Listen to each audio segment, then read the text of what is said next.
That I decided to do my Toulmin analysis on from the New York Times is brought to us by the broader issue of coronavirus. Is kind of how all this happened, but in a smaller sense, it's about the vaccine that's come out very recently. There's been so much controversy over whether or not people should or shouldn't take the vaccine. Is it safe? Is it not?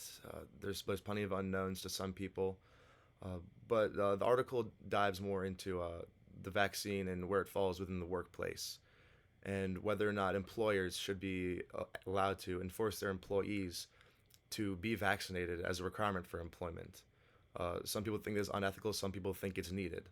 But the article that I went in and read into my analysis on is Bosses Shouldn't Demand That You Be Vaccinated by Katie Atwell and Mark Naveen. From the title of the article, you can probably tell where they stand, as they think that bosses shouldn't be allowed to tell you that you have to be vaccinated.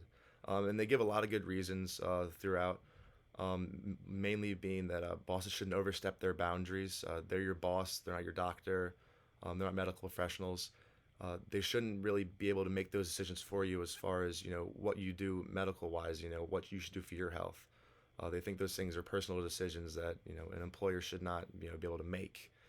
The other big thing is that if mandates like this are put into place, they think the government should be the ones doing it, and not just some employer, private businesses, individual companies. They don't have as much control over decisions like this, when they get put into place.